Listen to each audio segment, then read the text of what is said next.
தமிழீழ விடுதலை புலிகள் 2009 முடிவுக்கு வந்து விட்டார்கள். 2024 நவம்பர் 14 நடந்த தேர்தல் விடுதலை புலிகளுடைய கருத்தியல் ரீதியாகவும் அவர்கள் அழிக்கப்பட்டு விட்டார்கள். சுமார் 50% மக்கள் இந்த தேசிய மக்கள் சக்திக்கு வாக்களித்ததன் மூலம் விடுதலை புலிகளின் பிரிவினவாத அரசியலும் அங்கு தோற்கடிக்கப்பட்டிருக்கு. தேர்தல்கள் முடிந்து இப்பொழுது அமைச்சரவையும் அமைக்கப்பட்டிருக்குது. இந்த அமைச்சரவை அமைக்கப்பட்ட விடயங்கள்ல ஜேவிபி தான் தனது தேர்தல் விஞ்ஞாபனத்துக்கு இணங்க நடந்து கொண்டிருக்கிறதா? கட்சிக்குள்ளே எவ்வளவு தமிழர்கள், முஸ்லிம்கள், மலையாளத்தவர்கள் உள்ளுக்கு வருகிறார்களோ அதன் அடிப்படையில் தான் காலப்போக்கில நாங்கள் மந்திரி சபையையும் பார்க்கலாம். தமிழர்கள் முஸ்லிம்களுக்காக கவலைப்பட வேண்டிய ஒரு அவசியம் இல்லை. ஏனென்றா அவர்களுக்கென ஒரு அரசியல் தலைமை இருக்கு. அந்த மக்கள் ஏற்றுக்கொள்ளுகிறார்கள். இது எங்களுக்கு ஒரு பிரச்சனை அல்ல. பேச வேண்டியவர்கள் முஸ்லிம்கள், ஆனால் அவர்களே அதை ஏற்றுக்கொள்கின்ற போது தமிழ் மக்கள் இதை கையில் எடுத்து பேச முற்படுவது கிட்டத்தட்ட அது இனவாதத்தை வெளிப்படுத்துறதாகத்தான் இருக்கும். இனவாதம் கடந்த 76 ஆண்டுகளுக்கு மேலாக இலங்கையிலே அரசியலை தீர்மானிச்ச ஒரு சக்தியாக இருக்கிற நிலையில அது உடனடியா மாற்றம் பெறும் என்று நாங்கள் எதிர்பார்க்க முடியாது. கதையாடல் வர்றது தமிழர்களுக்குள்ளேயே கிழக்கு மாகாணத்தவர் இருக்கிறார், மலைய தமிழர் இருக்கிறார், நாங்கள் இல்லை. இந்த கதையாடலை தமிழ் தேசியம் உருவாக்குது. கடந்த 76 ஆண்டுகளுக்கு மேலாக இந்த தமிழ் குறுந்தேசியவாதம் அந்த மக்களின் வாழ்வு நிலைமைகளை பற்றி எந்த விதமான கவலையும் இருக்கே அவை. வணக்கம் நேயர்களே, இன்றைய மற்றொரு கலந்துரையாடலில் நம்மோடு இணைந்து கொள்ள இருப்பவர் உங்களுக்கு மிகவும் அறிமுகமான சமூக ஆய்வாளர் தோழர் பி. சிவலிங்கம் அவர்கள். வணக்கம் தோழர் சிவலிங்கம். வணக்கம் ஜெயபாலன். கலந்துரையாடலுக்கு அழைத்தமைக்கு மிக்க நன்றி. முதலில் இந்த தேர்தல்கள் முடிந்து இப்பொழுது அமைச்சரவையும் அமைக்கப்பட்டிருக்குது. இந்த அமைச்சரவை அமைக்கப்பட்ட விடயங்கள்ல ஜேவிபி தான் தனது தேர்தல் விஞ்ஞாபனத்துக்கு இணங்க நடந்து கொண்டிருக்கிறதா அல்லது அதுல இருந்து ஏதாவது முரண்பாடுகளை நீங்கள் பார்க்கிறீங்களா?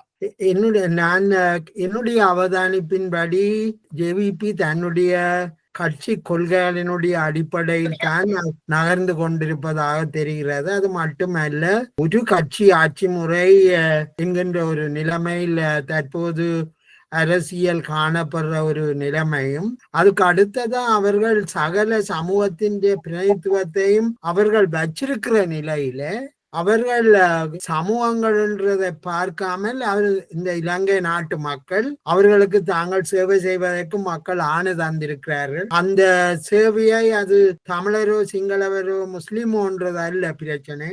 அவர்களுக்கு தேவையான இலங்கை மக்கள் என்ற அடிப்படையில அவைகளுக்கு தேவையான சேவைகளை செய்யறதுக்கு தங்களுக்கு வாய்ப்பு கிடைச்சிருக்குன்றுதான் அவர்களுடைய விளக்கம் இருக்கிறதா.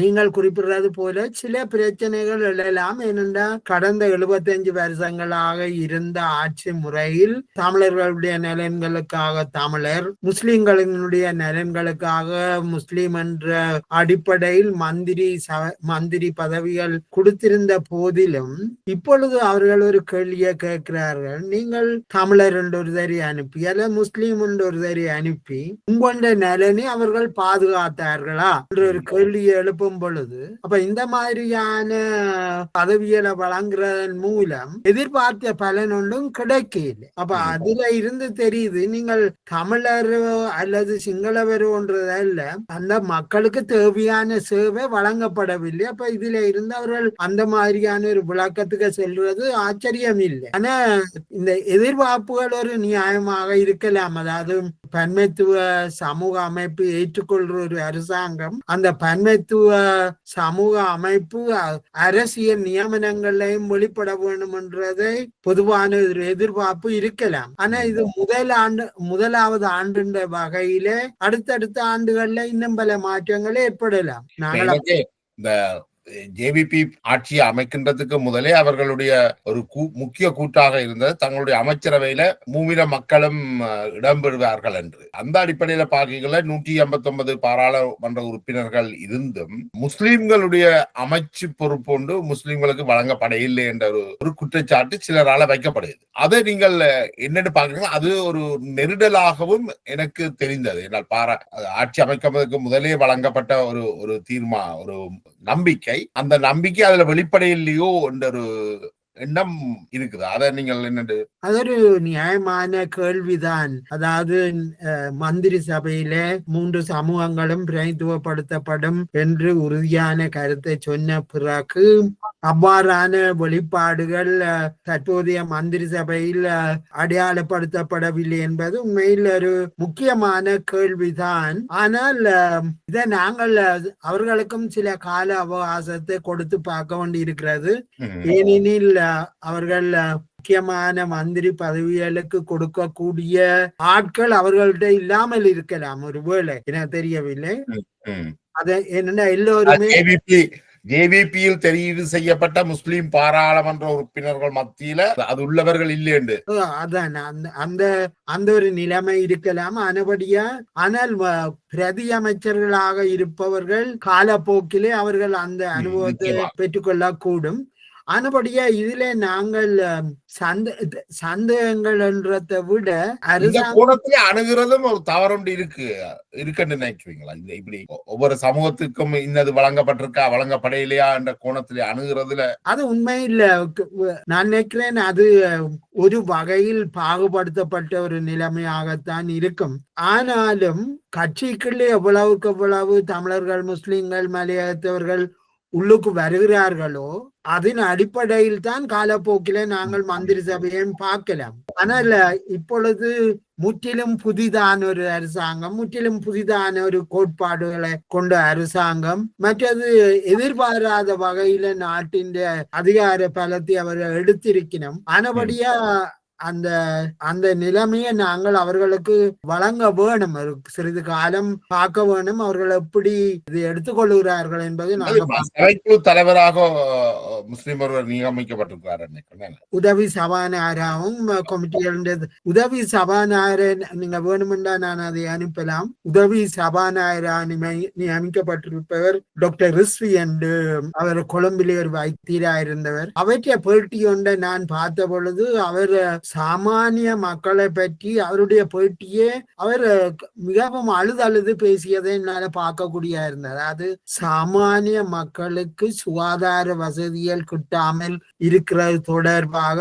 ஏனெனில் அவர் மலையகத்திலும் வேலை செய்திருக்கிறார். இப்பொழுது கொழும்பிலே ஒரு தனியார் வைத்தியசாலையில் வேலை செய்கிறார். அவர் ஏன் தான் என்பிபிக்கு போனேன் என்றதை பற்றி கேட்கும் பொழுது அவர் சொல்றார், நான் இப்ப யோசிக்கிறேன், நான் இது ஏற்கனவே ஏன் போக இல்லை என்ற கேள்விதான் தனக்கு வருது.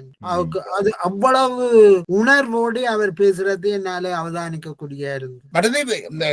இந்த விஷயங்கள் சம்பந்தமாக தமிழ் மக்கள் மத்தியில இருந்து கனபேர் இந்த முஸ்லிம்களுக்கு வழங்கப்படையில் என்ற குற்றச்சாட்டை அவர்கள் வேண்டுமென்று எழுப்புறதாகவும் படுகுதுன்னா முஸ்லிம்கள் மத்தியில கட்டாயம் வழங்க அதுல ஒரு பெரிய பிரச்சனை இல்லை என்ற மாதிரி பல முஸ்லிம் சமூக ஊடகத்தளங்கள்ல எழுதப்படுது. அது ஒரு வளர்ந்த சமூகமாக, முதிர்ச்சி அடைந்த சமூகமாக தங்களை பார்க்கிறது ஆச்சரியமா இருக்குது.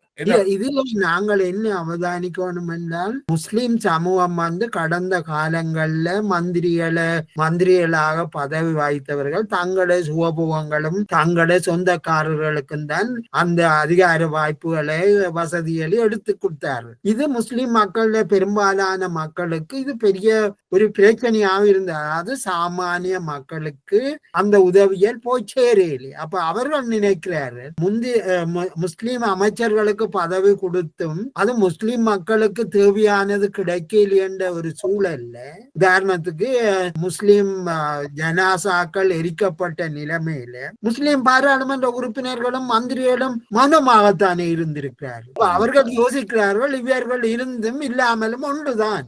அதை விட தங்களோட நலன்ல நம்ப தகுந்த ஒருவர் இருந்தாலே போதும் என்ற ஒரு சூழல்லாம் அவர்களுக்கு வருகிறது. இது பற்றி இந்த நேர்காணல நாங்கள் அடிக்கடி கீத பொண்கள் என கதைக்க வேண்டியிருக்கும்.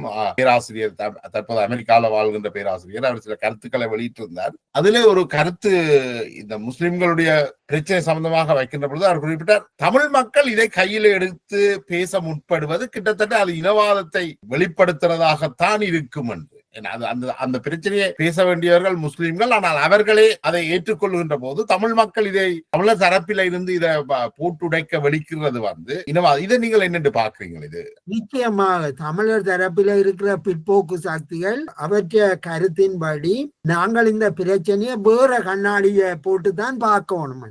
அதாவது நாங்கள் கடந்த காலங்கள்ல இனவாத அடிப்படையிலான கண்ணாடியை வச்சு கொண்டுதான் பார்த்தேன்.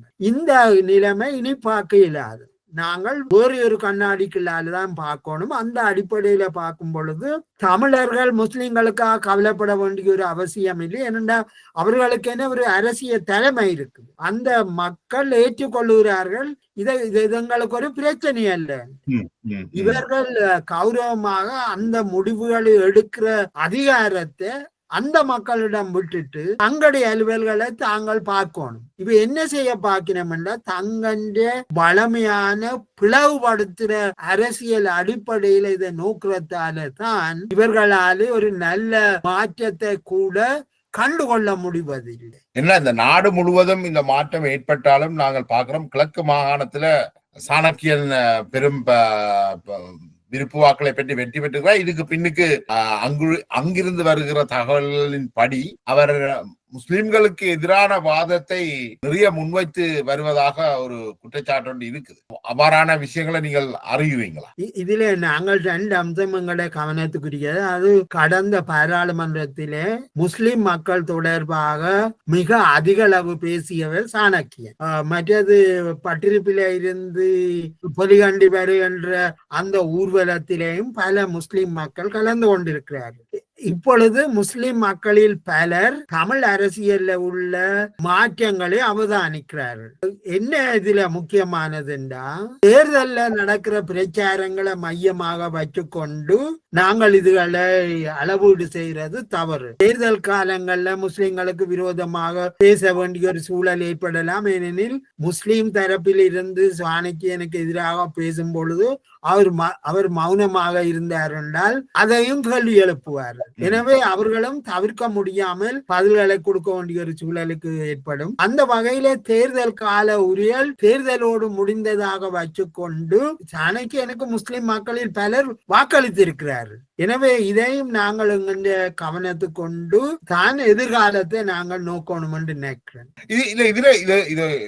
இப்ப நீங்க சொல்றது உண்மையாக இருக்கிற பட்சத்துல இது இந்த தமிழ் சிங்கள மக்களுக்கிடையேயான இந்த உறவு நிலையில ஒரு பாரிய மாற்றம் ஏற்பட்டிருக்கிறதாகத்தான் கருதக்கூடியதாக இருக்கு. என்றால் வன்னி தேர்தல் மாவட்டத்தில் போட்டியிட்ட மஸ்தானுக்கு ஆதரவாக கணிசமான தமிழர்கள் வாக்களித்திருப்பதாக தெரிய வருகிறது.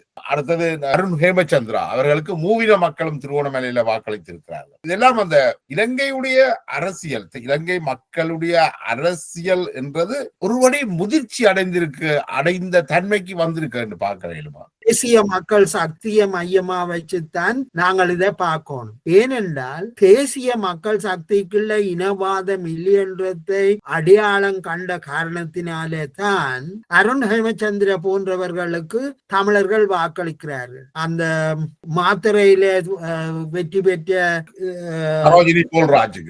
போல்ராஜுக்கும் சிங்கள மக்கள் பெருமளவில் வாக்களிச்சிருக்கிறது. இதுதான் ஒரு ஜனநாயக அரசியல் என்று ஒரு மாற்றத்துக்கான அடிப்படை. அதாவது மக்கள் கட்சிக்கு தான் வாக்களிக்கிறார்களே தவிர அவர்கள் யார் சிங்களவரோ தமிழரோன்றதற்கு அப்பாலே அவர்கள் வாக்களிக்கிறார்கள். இந்த கலாச்சாரம் தான் முதல்ல வர வேணும். அது தமிழ் மக்கள் மத்தியில வந்தால்தான் அது ஒரு சாத்தியமான நிலைமை. ஆனால் நாங்கள் இது ஆரம்பத்திலேயே எதிர்பார்க்க முடியாது. ஏனென்றால் இனவாதம் கடந்த 76 ஆண்டுகளுக்கு மேலாக இலங்கையிலே அரசியலை தீர்மானிச்ச ஒரு சக்தியாக இருக்கிற நிலையில அது உடனடியா மாற்றம் பெறும் என்று நாங்கள் எதிர்பார்க்க முடியாது.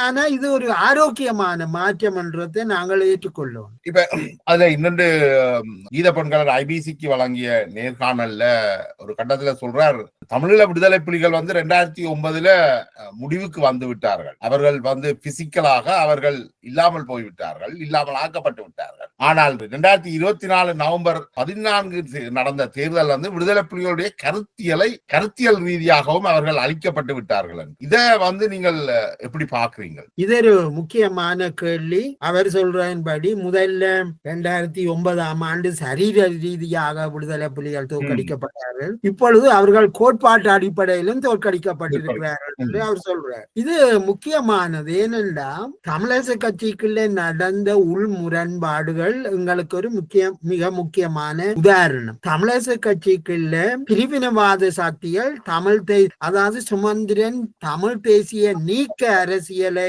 செய்கிறார் என்ற ஒரு பிரச்சாரத்திலே ஈடுபட்டார்.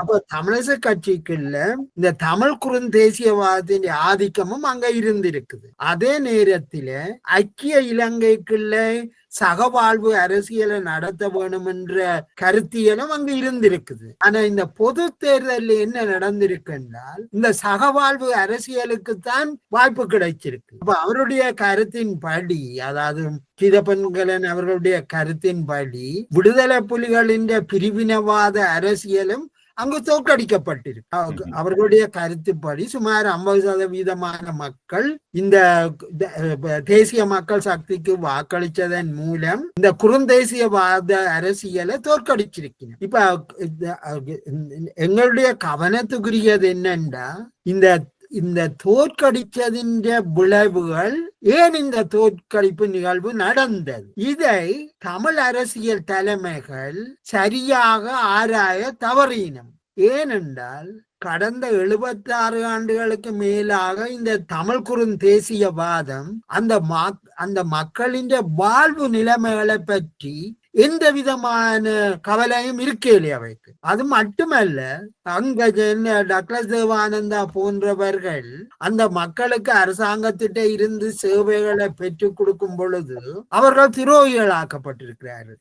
இப்பொழுது என்ன நடந்திருக்கின்றா, அரசாங்கத்திட்ட உதவிகளை எடுத்து மக்களுக்கு கொடுத்தவர்களும் தோற்கடிக்கப்பட்டு இந்த குறுந்தேசியவாத சக்திகளும் தோற்கடிக்கப்பட்டிருக்கிறோம். ஏனென்றால் எங்களுக்கு இனிமேல் புரோக்கர் தேவையில்லை, நாங்களே டீல் பண்ணுவோம் என்ற அளவுக்கு நிலைமை மாறி இருக்கு. இதுக்கு காரணம் தமிழ் பிரதேசங்கள்ல இருக்கிற சாமானிய மக்களின் எதிர்காலம் குறித்து, அந்த பிள்ளைகளின் படிப்பு, சுகாதாரம், போக்குவரத்து, இப்படியான சகல அம்சங்களை பற்றியும் எந்த அரசியல்வாதியும் கவலைப்பட்டதில்லை. பதிலாக அவர்கள் தங்கள வருமானத்தையும் தங்கள செல்வ குடும்பங்களையும் பாதுகாத்தார்களே தவிர அந்த மக்களை பற்றி எந்த கவலையும் படையில. இதுன்ற வெளிப்பாடுதான் இந்த தேர்தலினுடைய முடிவு. இப்ப இந்த தமிழ் மக்கள் தரப்புல இந்த அமைக்கப்பட்டுள்ள அமைச்சரவையில 2 அமைச்சுக்கள் தமிழர்களுக்கு வழங்கப்பட்டிருக்குது, 2 பிரதி அமைச்சுக்கள் வழங்கப்பட்டிருக்கு. இந்த அமைச்சு பொறுப்புகளை பார்க்கின்ற பொழுது இதுல தமிழ் மக்களுடைய பிரதிநிதித்துவம் மதிக்கப்பட்டிருக்கிறதாக அல்லது மதிக்கப்படையில்லை என்று நீங்கள் பார்க்கிறீங்களா? அதுக்கு முதல்ல இப்ப அந்த பிரதிநிதித்துவத்தை பொறுத்த வரைக்கும் ராமலிங்கம் சந்திரசேகரன் யாழ்ப்பாணத்தவர் அல்ல, அவர் ஒரு மலைய தமிழர் என்று பார்க்கப்படுறது எவ்வளவு தூரம் தமிழ் தேசியத்துக்கு அது சரியாக இருக்குது? ராமலிங்கம் சந்திரசேகர் மீது தேர்தல் காலங்களிலேயும் வெவ்வேறு குற்றச்சாட்டுகள் வைக்கப்பட்டிருந்தது, வெவ்வேறு கட்சிகளால் வைக்கப்பட்டிருந்தது. அவரை அவர் யாழ்ப்பாணத்தவர் அல்ல என்ற எண்ணப்பாடு வெளிப்பட்டிருந்தது. கிழக்கு மாகாணத்துல இந்த ஹேமச்சந்திராவும் அப்ப வடக்கு புறக்கணிக்கப்பட்டிருக்கிறது என்ற ஒரு வாதமும் வைக்கப்படுது இதுல. என்றால் ஹேமச்சந்திரா கிழக்கு மாகாணத்தை சேர்ந்தவர், ராமலிங்கம் சந்திரசேகர் மலைய தமிழர், பிரதி அமைச்சர்கள் அவர்களும் மலைய தமிழர்களாக இருக்கின்றார்கள். அந்த அடிப்படையில இந்த பார்வை எவ்வளவு குறுகினதா பாக்குறீங்களா? ஒரு குறுந்தேசியவாத பார்வையா? அது எப்படி? இது உண்மையிலேயே குறுந்தேசியவாதம் தான். இதை பிளவுபடுத்தி பார்க்கிறது. இதுல நாங்க முதலாவது எங்களுக்குள்ள புரிஞ்சு கொள்ளணும், இந்த அரசாங்கம் எல்லாரும் இளைஞர் என்ற அடையாளத்தை நோக்கி பயணிக்கிறதுக்கான ஒரு முயற்சியிலே அது இறங்கி இருக்கு. ஜனாதிபதியின் இந்த பாராளுமன்றத்திலே ஆற்றிய உரை மிகவும் தெளிவாகவே இலங்கை ஒரு பன்மைத்துவ நாடு, பல இனங்களும் வாழ்ற நாடு, அந்த மக்களின் மொழி அடையாளம் எல்லாம் பாதுகாக்கப்படும் என்று மிக தெளிவாக அவர் கூறுகிறார். இது என்னத்தை காட்டுதுண்டா? உதாரணத்துக்கு வச்சுக் கொள்வோம், ஜனாதிபதி சொல்லுகிறார் இலங்கையில இருக்கிற சகல மக்களின் மொழியும் மதமும் அடையாளமும் பாதுகாக்கப்படும். அது என்னத்தை எங்களுக்கு புரிய வைக்குதுன்னா, நாங்கள் தமிழராக இருந்தால் தமிழர்களுடைய அடையாளம் எவ்வாறு பாதுகாக்கப்படும்? அவருடைய கலையை, கலாச்சாரத்தை, மொழியை, அவர்கள் வாழுகின்ற பிரதேசத்தை பாதுகாப்பதன் மூலம்தானே அந்த அடையாளத்தை பாதுகாக்க முடியும். அப்ப நாங்கள் என்ன எங்களுடைய தமிழ் அரசியல் செய்ய வேணும் என்றால், ஜனாதிபதியின் இந்த உரையினுடைய அடிப்படைகளை புரிந்து கொண்டு, ஓகே, ஜனாதிபதி சகல மக்களதும் கலை, கலாச்சாரம், மொழி, பிரதேசம் இவைகளை பாதுகாக்கிறோம் சொன்னால், நாங்கள் அந்த அடிப்படையில நாட்டில் ஒரு ஜனநாயக ஆட்சியை கொண்டு சகல மக்களின் பாதுகாப்பை உறுதி செய்கிற ஒரு ஆட்சி வருமாக இருந்தால் முதல் நிபந்தனை இல்லாமல் நாங்கள் இந்த அரசாங்கத்தை ஆதரிக்கணும். ஏனென்றால் முதலாவது நாட்டில ஜனநாயகத்தை பலப்படுத்தாமல் எந்த முன்னேற்றத்தையும் காண முடியாது. அரசாங்கம் சொல்லுது ஊழல் இல்லாத, விரியம் இல்லாத, சகல மக்களையும் ஒன்றிணைக்கிற ஒரு அரசாங்கத்தை தான் நாங்கள் உருவாக்க போகிறோம். நீங்களே அதுல பங்கு அளிக்க முடியாமல் தத்தளிக்கிறீர்கள். அரசாங்கத்துல பங்கு வகிக்கிறது ஒரு விஷயம். ஆனால் இப்ப இந்த தமிழ் தேசியத்துக்குள்ள இருந்து வார இந்த பிரிவினைவாத கோரிக்கை கதையாடல்கள், இது சிங்கள மக்களுக்கும் தமிழ் மக்களுக்குமான பிரச்சனையை பற்றி இந்த கதையாடல் வர இல்லை. இந்த கதையாடல் வர்றது தமிழர்களுக்குள்ளேயே கிழக்கு மாகாணத்தவர் இருக்கிறார், மலைய தமிழர் இருக்கிறார், நாங்கள் இல்லை. இந்த கதையாடலை தமிழ் தேசியம் உருவாக்குது. இது இவ்வளவு ஆரோக்கியம் இல்லாததாக இருக்கு. இதனும் புதுசானது அல்லவே. கடந்த 75 ஆண்டுகளுக்கு மேலாக என்ன அரசியலை பேசி பிளவுபடுத்தினார்களோ அதால தானே முஸ்லிம் மக்களோ மலைய மக்களோ இதுல இந்த பொது பயணத்தில இணைஞ்சு கொள்ள தவறு இருக்கணும். ஆனபடினாலே இந்த மாதிரியான விவாதங்கள் எல்லாம் போற்று போயிட்டு மக்கள் ஒரு இணைந்த ஒரு ஐக்கிய இலங்கைக்குள்ள வாழ முடியும் என்றதுக்கான அடையாளமாகத்தான் இந்த தேர்தலில் வாக்களிச்சிருக்கிறார். வட மாகாணத்திலேயும் வன்னியிலும் ஒரு பாரிய மாற்றம் ஏற்பட்டிருக்கின்றால் அதனுடைய தொடர்ச்சி தான் இது. இதை காண மறுக்கின்றோம். ஏனென்றால் இந்த மாற்றத்தை, அதாவது தமிழ் குறுந்தேசியவாதத்தை சமூகத்தில இருக்கிற ஒரு பிரிவினர் தான் நெடுக சொல்லிக் கொண்டு கீழுக்கு இருந்த மக்களுடைய ஜனநாயக உரிமைகளை மறுதளித்து வந்தார். அதனால தான் இப்பொழுது எந்த மக்கள் பெரும்பான்மையாக இந்த பிரதேசங்கள்ல வாழினமோ அந்த மக்கள் தங்களுடைய இறைமை அதிகாரத்தை சரியாக பயன்படுத்தி இருக்கிறேன். இப்ப இந்த விஷயத்துல மலையக தமிழரான ராமலிங்கம் சந்திரசேகர் கடந்த 10 ஆண்டுகளாக யாழ்ப்பாணத்தில் இருக்கிறார். இந்த தமிழ் தேசிய மக்கள் சக்தியுடைய வெற்றிக்கு அவருடைய பங்களிப்பும் குறிப்பான காரணமாக இருக்கின்றது. வடக்கில் இருக்கிற தமிழர்களுடைய பிரச்சனையை மிக தெளிவாக பல்வேறு இணையதளங்களையும் வச்சிருக்கிறார். ஆனா நாங்கள் இன்றைக்கு எமது சமூக ஊடகங்கள் மட்டுமல்ல, ஐபிசி போன்ற ஊடகங்கள் கூட அவரை எம்மவராக பார்க்க மறுக்கிற ஒரு விஷயத்தை பார்க்கிறோம். நாங்கள் வெளிநாடுகளுக்கு புலம்பெயர்ந்து வாழ்கின்ற பொழுது ஒரு 10 ஆண்டுகள் இருந்தவுடனேயே நாங்கள் இங்கத்தை பிரஜா உரிமையை கூட பெற்று விடுகிறோம். மலையகத்திலே இருந்து 10 ஆண்டுகள் யாழ்ப்பாணத்திலேயே பணியாற்றி இன்றைக்கு அந்த சமூகத்தை பிரதிநிதித்துவப்படுத்துகிற ஒருவராக இருக்கிறார். ஆனால் அதை ஏற்றுக்கொள்ள மறுக்கின்ற ஒரு பிரிவும் அங்க இருக்கு. அப்ப அதுல அவர்கள் சொல்ல வர இந்த கடற்தொழில் அமைச்சு அவருக்கு வழங்கப்பட்டது. ஏன் கடற்தொழில் அமைச்சு தொடர்ச்சியாக தமிழர்களுக்கு வழங்கப்படுகிறது? அதுக்கு பிறகு மலையத்தில் இருந்து வந்தவர் ஒருவருக்கு கடல் தொழிலை பற்றி என்ன தெரியும்? இவ்வாறான கேள்விகளை கீத பொன்கலன் அவர்கள் கூட எழுப்பி இருக்கிறார். இப்ப இலங்கையினுடைய 3/2 கடற்பரப்பு வடக்கு கிழக்குல தான் இருக்குது. இலங்கையின் கடற்பரப்புல 3/2 பகுதி தமிழர் பிரதேசத்துல இருக்கு. அப்படி இருக்கின்ற பொழுது தமிழர் ஒருவர் அதற்கான அமைச்சரவையில நியமிக்கப்படுறது ஒரு நல்ல விஷயம் தானே. இதுல ஒரு கேலிக்குரிய பிரச்சனை என்ன, தமிழருக்கு கொடுக்கல என்று சொல்லுவேன். அப்படி கொடுத்து இப்ப சந்திரசேகரனுக்கு கொடுத்த உடனே அவர் யாழ்ப்பாணத்தை அருளியே என்ற கேள்வி அடுத்த படி வருகிறார். தமிழ் தேசியத்தின் அந்த குறுந்தேசியவாதத்தின் போலி என்னண்டா, தமிழ் பேசும் மக்கள் என்று நீங்கள் சொல்றீர்கள், சந்திரசேகரன் தமிழ் பேசும் மக்கள் ஒரு ஆள் இல்லையோ, பிறகேன் பாகுபடுத்தி காட்டுறீர்கள். அவர் நீங்கள் சொன்ன மாதிரி 10-15 வருஷமா தமிழர் பிரதேசத்துல வாழ்ந்த அந்த மக்களுடைய அடிப்படை நிலைமைகளை நன்றாக புரிஞ்சு கொண்டு வருவேன். வடக்கு கிழக்கு மீனவர்களுடைய பிரச்சனையை தமிழ் தேசிய பாராளுமன்ற உறுப்பினர்கள் யாரும் பேசி இருக்கிறார். ஆனால் ராமலிங்கம் சந்திரசேகர் பல தடவை பேசி இருக்கிறார். இதைத்தான் நாங்கள் இந்த போலி தமிழ் தேசியத்தின் பிளவுபடுத்துற இந்த அரசியலுக்கு எதிராக தமிழ் மக்கள் ஒரு சரியான போராட்டத்தை நடத்தாட்டி தமிழ் மக்கள் மேலும் தோல்வி அடைவதற்கான வாய்ப்புகள் உண்டு. ஆனால் இவர்கள் ஓரம் கட்டுவதற்கான சகல ஏற்பாடுகளும் இன்றைக்கு மக்கள் அதை செய்கிறார்கள். படிப்படியாக இவர்களை ஓரங்கட்டி அவர்கள் ஒரு சகவாழ்வு அரசியலுக்குள்ள அவர்கள் தங்களை தயார்படுத்தி வருகின்றனர். இப்ப எங்களுக்கு முன்னால உள்ள கேள்வி, நாங்கள் இந்த ஐக்கிய இலங்கைக்குள்ள ஏற்பட்டு வார இந்த ஜனநாயக மாற்றத்தை பலப்படுத்தினாத்தான், குறிப்பா ஜனாதிபதி தன்னுடைய உரையில முதலாவது கருத்தா சொல்றார், நாங்கள் இனவாதத்துக்கு எதிரான போராட்டத்தை தான் விடாமல் நடத்துவோம்.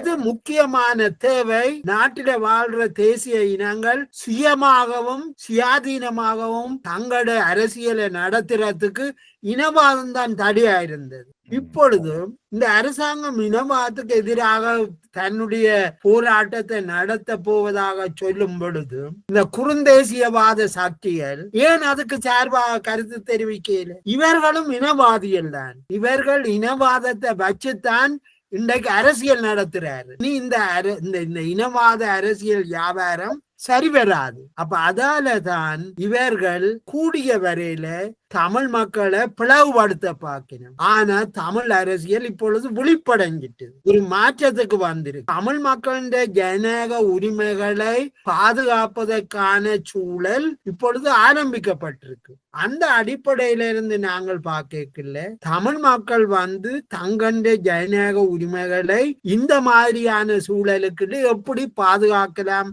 என்பது குறித்த ஒரு அலுவலை செய்ய வேணுமே தவிர, இது சரி வருமோ, மந்திரிய காணலியே இவைய நீடிச்சு நிலப்பினமோ, இதெல்லாம் சில பேர் சொல்ல துவங்கிட்டினோம். 6 மாதம் தெரியும் இதுல அமிழ்ந்து கொட்டணும். இந்த அமைச்சு பதவியிலே இன்னொரு பிரச்சனை ஏற்படுறது, அது ஐபிசியோ கீதவன்களோ அறியாமல் இருந்தது மிகவும் ஆச்சரியமானது என்றார். அவர்கள் வைக்கிற இன்னொரு குற்றச்சாட்டு முக்கிய அமைச்சு பொறுப்புகள், நிதி அமைச்சு, வெளிவிவகார அமைச்சு போன்றவை சிறுபான்மை இனங்களுக்கு வழங்கப்படையில்லை என்று. அதுல நாங்கள் ஏற்கனவே கதைத்தது போல அதற்கான ஆளுமைகளும் அதற்கான திறன்களும் வளர்த்தெடுக்கப்பட வேண்டும். ஆனால் அதை நோக்கி ஒரு தமிழர் அருண் ஹேமச்சந்திரா வெளிவிவகார வெளிநாட்டு வேலை வாய்ப்பு பிரதி அமைச்சராக நியமிக்கப்பட்டிருக்கிறார்.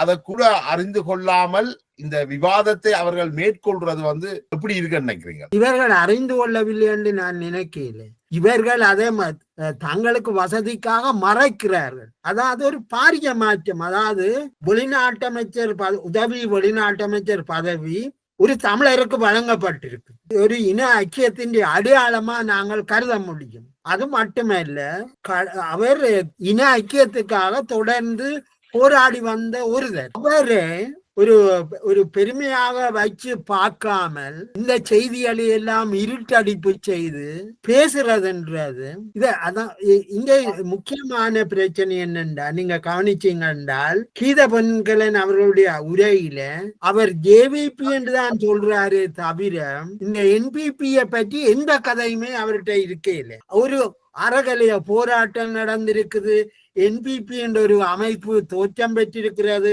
அதுக்கு பிறகு என்பிபி ஜேவிபி இணைப்பு ஏற்பட்டிருக்கிறது. அதற்கு பிறகு பாரிய மாற்றங்கள் இலங்கை அரசியல்ல நடந்திருக்கு. ஜனாதிபதி தேர்தலில் இந்த என்பிபி வெற்றி பெற்றிருக்கிறது, பொது தேர்தலையும் வெற்றி பெற்றிருக்கிறது. இது எல்லாத்தையும் இந்த அறகலைய போராட்டம், தேசிய மக்கள் சக்தியின் பங்களிப்பு, இது எல்லாம் இவர்கள் இருட்டடிப்பதற்கு காரணம் ஜேவிபியின் கடந்த காலத்தை வச்சு அரசியல் பிழைப்பு நடத்த எண்ணுகிறார். அது முடிஞ்சது. அதாவது சிங்கள மக்களே அதை மறந்துட்டினும்.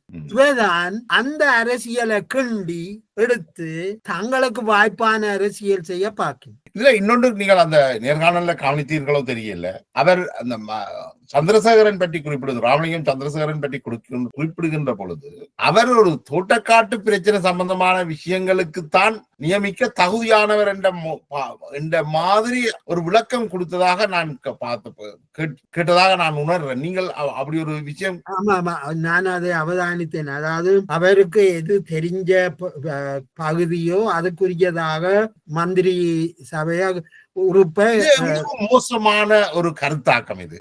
இதுதான் கல்வி கற்றவர்கள் என்று சொல்லப்படுபவர்கள் மத்தியிலேயும் இந்த இனவாத உணர்வு தான். அவரே சொல்றார், நாங்கள் வேற கண்ணாடி போடணும் என்று சொல்றார். ஆனா அவர் வேற கண்ணாடியை வச்சிருக்கிறோம், அதே கண்ணாடி தான். அவர் அதுக்குள்ளால தான் அவர் ஒரு சந்தர்ப்பத்திலே சொல்றார், அவர் யாழ்ப்பாணத்தவர் அல்லவே. இதெல்லாம் தமிழர் என்றா யாழ்ப்பாணத்தவர் தான். அவர் மலையகத்தவராயிருந்தா அவர் தமிழர் என்றதை விட மலையகத்தவர் தான் நம்பர் ஒன். இந்த பிளவு அரசியல் இது இனி இவியல் இந்த மாதிரியான நீங்கள் சொல்ற மாதிரி ஐபிசி மாதிரியான ஆக்களிட்டைத்தான் பேட்டியை கேட்கும். ஏனென்றால் இந்த மாதிரியான ஒரு கருத்தை தான் அவர்கள் மேலும் மேலும் மக்களுடைய மண்டைக்குள்ள திணிக்க பார்க்கணும். ஆனா மக்கள் எவ்வளவு தெளிவாக இருக்கிறார் என்ற இந்த ஊடகங்கள் தான் இன்றைக்கு பெரும்பான்மையான மக்களால பார்க்கப்படுகிறது. பெரும்பான்மையானவர்களுக்கு அறியப்பட்டதாக இருக்குது. ஐபிசியா இருக்கலாம், இந்த காலமிரசுகள், மாலமிரசுகள், உதயன் பத்திரிகை, இது எல்லாமே ஒரு குறுந்தேசியவாத ஊடகங்கள் தான் இன்றைக்கு தமிழ் மக்கள் மத்தியில் ஆட்சி செலுத்துது. ஆனால் இந்த ஊடகங்களால மக்களை வென்றெடுக்க இல்லாம போயிட்டு இந்த ஊடகங்கள் சொன்ன கருத்துக்களை மக்கள் தூக்கி எறிஞ்சிருக்கிறார். இதுல இருந்து தெரியுது மக்கள் புத்திசாலிகள். பணமும் இதுக்குள்ள வேலை செய்ததுதான். அதாவது ஊடகங்களும் பண ஆதிக்கமும் இந்த தேர்தல்ல வேலை செய்தும் கூட தமிழ் மக்களை விலைக்கு வாங்க முடியல தானே. ஒரு பாரிய மாற்றத்துக்கான அடித்தளம் வந்திருக்கு. நாங்கள் இதுல சந்தோஷப்படுறதுன்றதை விட நாங்கள் மிகவும் எச்சரிக்கையாயிருக்கணும். ஏனென்றா பல ஆயிரம் மக்களை இழந்திருக்கிறோம், பல கோடி சொத்துக்களை இழந்திருக்கிறோம், பல லட்சம் மக்களை இடம்பெயர வச்சிருக்கிறோம். இது எல்லாம் தமிழ் மக்களுடைய அடிப்படை ஜனநாயக உரிமைகளுக்காக நடத்திய போராட்டத்தின் விளைவு. இதுகளை இந்த இழப்புகளை எல்லாம் மறந்து நாங்க போக முடியாது. நாங்கள் என்ன செய்ய வேணும் என்றால், இன்றைக்கு இலங்கையில் ஒரு ஜனநாயக அடிப்படைகளை பலப்படுத்துவதற்கான ஒரு அரசாங்கம் வந்திருக்கின்றா, நாங்கள் முதல்ல ஜனநாயகத்தை பலப்படுத்தி கொண்டு அதுக்குள்ள எங்கண்ட குரலை ஒலிக்கிறதையும் பலப்படுத்தவும். இதுக்குள்ள இன்னொரு விஷயம் இருக்குன்னா, நீங்கள் ஏற்கனவே சுட்டிக்காட்டி நீங்கள் ஜனாதிபதி உரை தொடர்பாக அந்த உரை தொடர்பாக ஒரு நீண்ட உரை, அதுல 50% உரை பொருளாதாரத்தை கட்டமைக்கிறதை பற்றி உரையாற்றி இருந்தார். அதே நேரம் புதிய அரசியல் அமைப்பு ஒன்று உருவாக்குறது பற்றியும் பேசப்பட்டிருந்தது. இந்த அரசியல் அமைப்பு உருவாக்குறதுல, புதிய ஒரு அரசியல் அமைப்பை கொண்டு வரதுல ஜேவிபிக்கு என்பிபிக்கு எந்த தடையும் இல்லை. 159 பாராளுமன்ற உறுப்பினர்கள் இருக்கின்றார்கள், அனைத்து சமூகங்களைச் சேர்ந்தவர்களும் இருக்கின்றார்கள். இந்த உருவாக போகின்ற புதிய அரசியல் அமைப்பில சிறுபான்மை இனங்களுடைய அடிப்படை உரிமைகள் பாதுகாக்கப்படுமா என்ற ஒரு கேள்வி பல்வேறு தரப்பிலையும் எழுப்பப்படுது. அதில் ஒரு நியாயமும் இருப்பதாக பார்க்கிறேன். நீங்கள் ஏற்கனவே தேர்தலுக்கு முதலும் ஒரு அதிகார சமநிலை ஒன்று உருவாகணும் என்ற எதிர்பார்ப்பை நீங்கள் வச்சிருந்தீங்க. அந்த அதிகார சமநிலை இப்ப இல்லை. இந்த நிலையில உருவாக போற புதிய அரசியல் யாப்பு சிறுபான்மை சமூகங்களுக்கு எதிராக போறதுக்கான வாய்ப்புகள் ஏதாவது இருக்குன்னு கருதுறீங்களா? அல்லது அப்படி உருவானால் அதை என்பிபிக்குள்ளேயே, தேசிய மக்கள் சக்திக்குள்ளேயே அதனை சேலஞ்ச் பண்ற ஒரு பிரிவு இருக்கா? இது தொடர்பாக நான் ஜனாதிபதி அவனுடைய பல உரையாடல்களை அவதானிச்ச நிலையில அவரிடம் ஒரு சந்தர்ப்பத்தில் கேட்கிறார்கள், இந்த அரசியல் அமைப்பு எப்படி நீங்கள் கொண்டுவர போறீர்கள்? அவர் அதுக்கு சொன்ன விளக்கம் என்னென்னா, 2015, 2019 ஆண்டுகள்ல நல்லாட்சி அரசாங்கம் ஒரு நியாயமான அளவு முன்னேற்றகரமான ஒரு அரசியல் யாப்பொண்ட வரைஞ்சிருந்தது. அதுல தேசிய மக்கள் சக்தி, ஜேவிபி எல்லாம் இணைஞ்சு செயற்பட்டிருந்தது. இங்க முக்கியமா அவர் அதுல என்ன சொல்றாருன்னா, நாங்கள் அதையும் எடுத்துக்கொண்டு சந்திரிகா பண்டாரநாயக்க கொண்டு வந்தது மற்ற எல்லாத்தையும் கொண்டு வந்து நாங்கள் ஒரு மக்களால ஏற்றுக்கொள்ளப்படுகிற அரசியல் யாப்பை கொண்டுருவோம். இதுதான் அந்த முக்கியமான வாக்கியம். அதாவது சகல மக்களாலையும் ஏற்றுப்படக்கூடிய ஒரு அரசியல் யாப்பைத்தான் நாங்க கொண்டுருவோம். அந்த கருத்து முக்கியமானது என்னன்னா, கடந்த காலங்கள்ல அரசியல் யாப்பு வரையப்பட்ட போது பெரும்பான்மை சிங்கள மக்களின் ஆதரவோடுதான் அது கொண்டுவரப்பட்டது. சிறுபான்மை தேசிய இனங்களின் பிரதித்துவம் அங்க வர இல்லை. 72ஆம் ஆண்டு அரசியல் யாப்பா இருந்தா என்ன, 78ஆம் ஆண்டு அரசியல் யாப்பிலையும் சிறுபான்மை சமூகங்களின் பங்களிப்பு இருக்கே இல்லை. அதையும் ஜனாதிபதி தெரிஞ்சு கொண்டு சொல்றார், அரசியல் யாப்புன்றது அடிப்படை சட்டம், சகல மக்களும் ஏற்றுக்கொள்ள வேணும். அதுக்காக நாங்கள் இந்த அரசியல் யாப்பை கொண்டுருவோம். அது ஒரு முக்கியமான இதை அவர் வெறுமனைய சொல்லல, அவர் சிங்கள மக்கள் மத்தியிலான அதை சொல்றார். இதுன்ற கருத்து என்னன்னா, ஆரம்ப உரையில சொல்றார், இனவாதம் முற்றாக தோற்கடிக்கப்படும். இந்த இனவாதம் முற்றாக தோற்கடிக்கப்படும் என்று அதுக்கு பிறகு வருகிறது அரசியல் யாப்பு கொண்டருவோம் என்று. இந்த நிலையில இவைகள் எழுப்பின கேள்வி என்னண்டா, இப்படி தேசிய இனங்களுக்கான உரிமைகளை வழங்குற அரசியல் யாப்பை கொண்டாம் இந்த இனவாத சக்திகள் என்ன செய்வினம்? இப்ப இவை எழுப்புற கேள்வி என்னண்டா, இந்த இனவாத சக்திகளின் தாக்குதலுக்கு இவியல் தாக்கு பிடிப்பினமோ? இந்த முக்கிய கேள்வி என்னண்டா, நாடு முழுவதும் இருந்து 159 பாராளுமன்ற உறுப்பினர்களை பெற்றுக்கொண்டு ஒரு கட்சி தனது அரசியல் யாப்பை கொண்டரும் பொழுது அவை ஏற்றுக்கொள்ளாட்டி இவை என்ன செய்வினம் என்று கேட்கிறது இவ்வளவு முட்டாள்தனம்.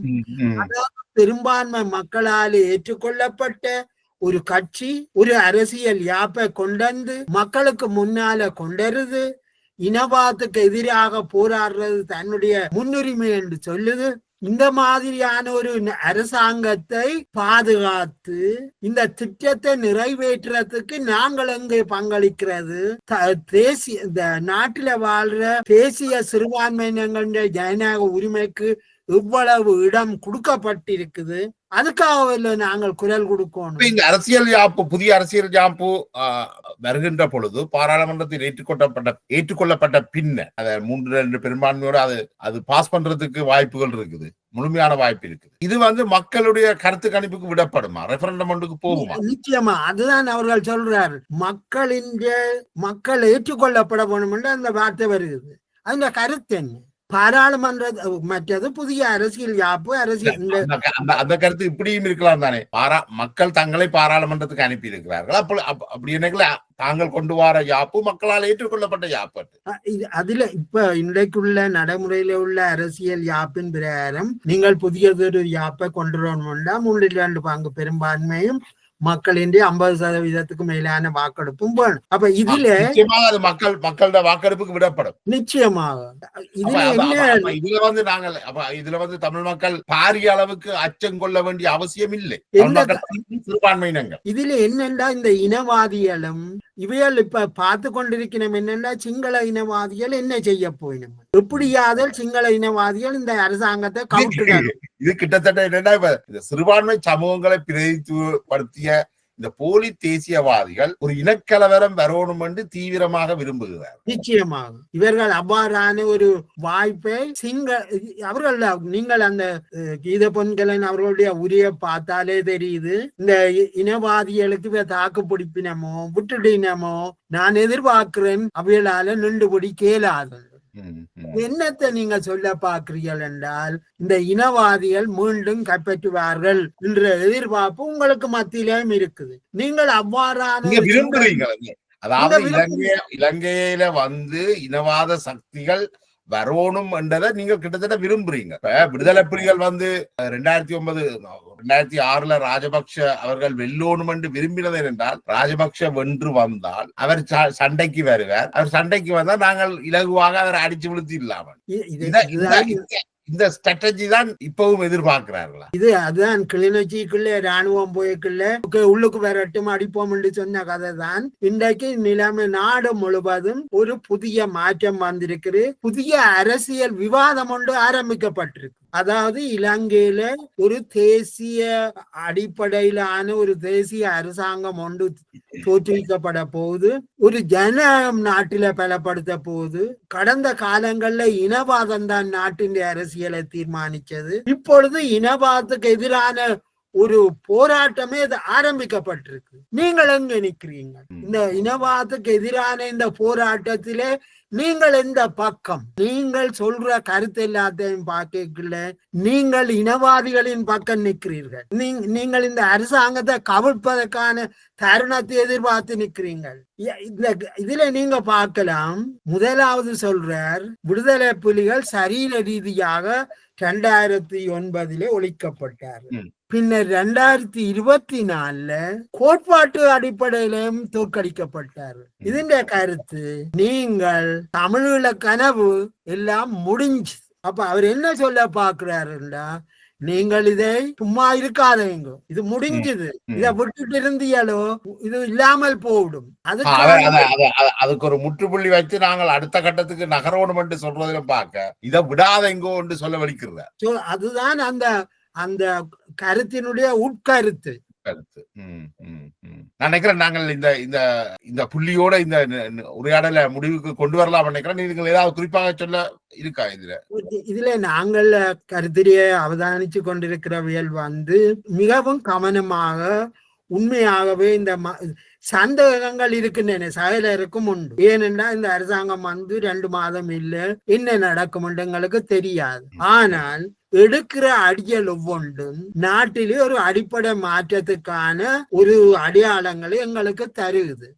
அப்ப நாங்கள் இதுல என்ன செய்யணும்டா, சந்தேகங்களை விதைக்கிறதுக்கு பதிலா நாங்கள் அதிலே அங்கம் வைக்கணும். என்ன மாதிரி இந்த மாற்றங்களை துரிதப்படுத்தலாம், எங்கட பங்கு எப்படி இருக்கணும். நான் சொல்லல நான் தேசிய மக்கள் சக்தியில போய் எல்லாரும் சேருங்கோண்டு. தேசிய மக்கள் சக்தி எடுக்கிற நடவடிக்கைகளை நன்றாக ஆராய்ந்து எதை பலப்படுத்தணுமோ அதை பலப்படுத்தி கொண்டு போறதுக்கான தந்திரோபாயங்களை நாங்கள் வகுக்கிறது தான் மிக முக்கியம். இது அதற்கு மாறாக நாங்கள் தமிழ் மக்கள் மத்தியிலேயே இந்த மலைய தமிழர்கள், யாழ்ப்பாண தமிழர்கள், கிழக்கு தமிழர்கள் என்ற பிரிவினையை தூண்டுறதையும் நாங்கள் ஒரு முற்றுப்புள்ளிக்கு கொண்டு வரணும். தமிழ் மக்களை தமிழ் மக்களே பிரித்து ஆள முற்படுகின்ற இந்த விஷயங்களை, பிரித்து அரசியல் செய்கின்ற இந்த விஷயங்களை நாங்கள் முற்றுப்புள்ளி வைக்கணும் நினைக்கிறேன். அதோட நாங்கள் ஒரு பன்மைத்துவ சமூகம் என்றதை நாங்கள் ஏற்றுக்கொள்வோம். நிச்சயமாக அதுதான் இன்றைக்கு எங்களுக்கு முன்னால ஜனாதிபதியின் உரை சொல்லும். நாடு ஒரு பன்மைத்துவ சகல மக்களும் அவர்களுக்கு உரிமை உண்டு, அவர்களுடைய மொழி, அடையாளம், பிரதேசம் இதுகள் பாதுகாக்கப்பட வேணும். இம்மாதிரியான ஒரு புறச்சூழல் வரும் பொழுது நாங்கள் ஒவ்வொருத்தரையும் கேட்கணும் எங்களுடைய பங்களிப்பு இதில் என்னன்றதுதான் எங்களுக்கு முன்னாலே உள்ள.